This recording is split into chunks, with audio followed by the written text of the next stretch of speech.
Welcome to this tutorial on loading CSV files with NumPy's genfromtxt function. In this video, you'll learn how to use advanced options for flexible data loading. The genfromtxt function is a powerful tool that makes working with real-world data much easier. So what exactly is np.genfromtxt? It's a powerful NumPy function designed specifically for loading text files that contain missing data and mixed data types. This makes it more flexible than np.loadtxt when you're dealing with messy real-world data that doesn't always follow a perfect structure.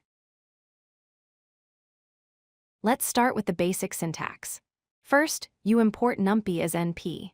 Then, you call np.genfromtxt with the file name as the first argument. You specify the delimiter parameter to tell NumPy what character separates your values.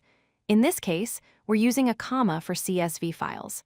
By default, this function returns a NumPy array containing float values.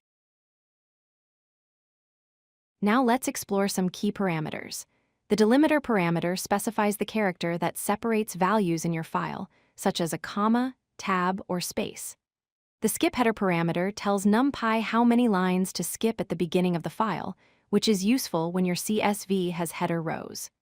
The skip footer parameter works similarly, but skips lines at the end of the file.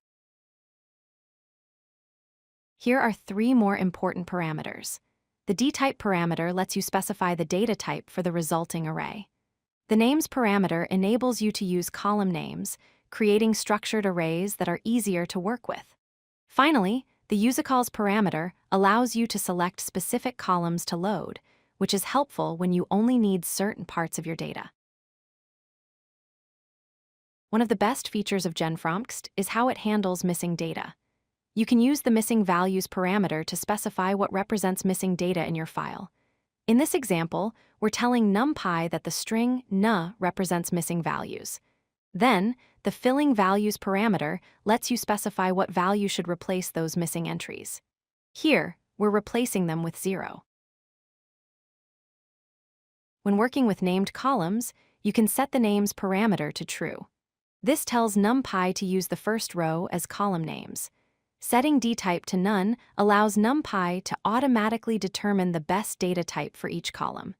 This creates a structured array where you can access columns by their names, making your code much more readable.